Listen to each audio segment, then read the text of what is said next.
नारायणं नमस्कृत्य नरं चैव नरोत्तमं देवीं सरस्वतीं व्यासं ततो जयमुदीरये।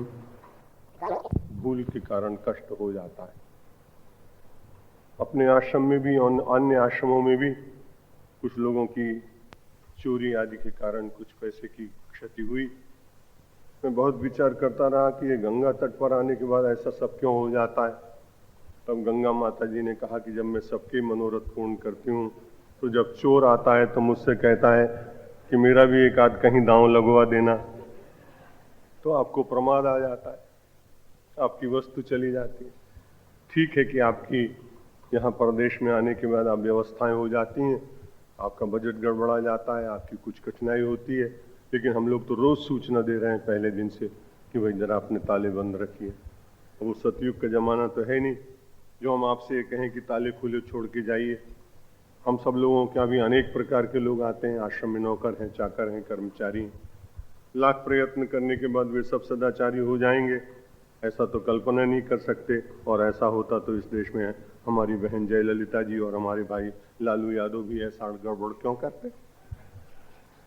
तो जब वो लोग इतने ऊंचे स्थान पर बैठे हुए लोग अपनी गड़बड़ी बंद नहीं करते, तब सामान्य कर्मचारियों से बहुत अपेक्षा करना। वैसे बड़े अच्छे लोग हैं हमारे यहाँ, लगभग विश्वस्त हैं, लेकिन कभी कोई ऐसा भी आ सकता है, बाहर का कोई आ सकता है, पता नहीं लगता। इसलिए अपनी लौकिक व्यवस्था को ठीक रखने के लिए आपको थोड़ा और अधिक सजग रहना चाहिए, क्योंकि अनेक स्थानों पर हजारों लोग आए। कल रात्रि को मेरे अपने कुटीर पर 3 आदमी बैठे थे 9:30 बजे। अब मैंने उनसे पूछा कि भाई तुम कैसे बैठे हो? बोले हमको कमरा चाहिए। हमने कहा भाई रात को 9:30 बजे कमरा कैसे चाहिए? ये कोई आश्रम तो है नहीं, तो कुटीर है। फाटक खुला रह गया, उनको बड़ी मुश्किल से वहां से हटाया। तो इस प्रकार के तमाम दूसरे आश्रमों के लोग भी, यहाँ अनेक प्रकार के सम्मेलन चल रहे हैं। अब उनमें सभी लोग ऐसे अच्छे लोग तो आएंगे नहीं, तो अपना देश अच्छा ही ना हो जाए।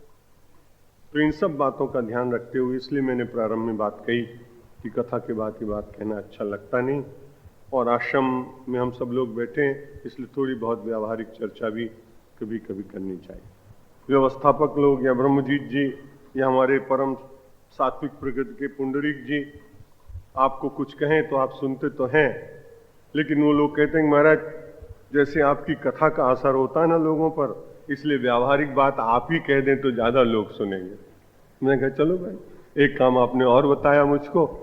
मैं तो अपने आश्रम का अध्यक्ष होने के कारण प्रथम सेवक मानता हूं अपने को, इसलिए यदि कोई अच्छा होता है तो वो भगवान का, कुछ गड़बड़ होती है तो आप मेरी मान लीजिए, और उसके कारण आपको कोई कष्ट भी होता हो तो मैं खेद प्रकाश कर सकता हूँ, क्योंकि अंग्रेजी में कोई क्षमा मांगने का तो कहीं है ही नहीं।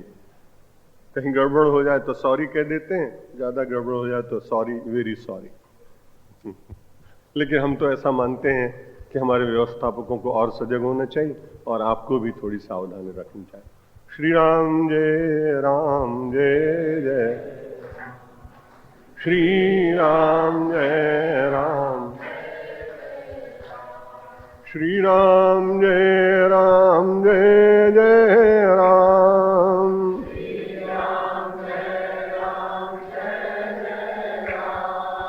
श्री राम जय जय राम।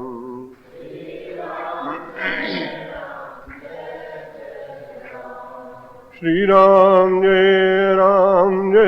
जय राम,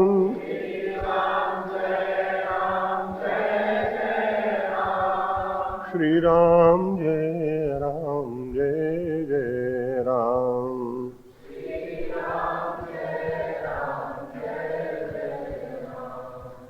जय शिव शंकर, जय शिव शंकर, जय शिव शंकर। बड़ी सुंदर चर्चा, आध्यात्मिक चिंतन आप स्वामी स्वयं प्रकाशानंद जी महाराज से श्रवण कर रहे थे, यज्ञ के संबंध में और कर्म के संबंध में। कर्म किए हुए मानव बिना संसार में रहता नहीं, ये बात 2 दिन पूर्व आपसे निवेदित की जा चुकी है। जो श्रीमद् भगवद गीता के पवित्र 15वें अध्याय से आपने आज हवन का कार्यक्रम पूर्ण किया, वह संपूर्ण गीता बार बार कर्म को कैसे करना चाहिए इसका संदेश देती रहती। अभी आपने श्रवण किया यज्ञार्थात कर्मणोन्यत्र लोकोयम कर्म बंधना।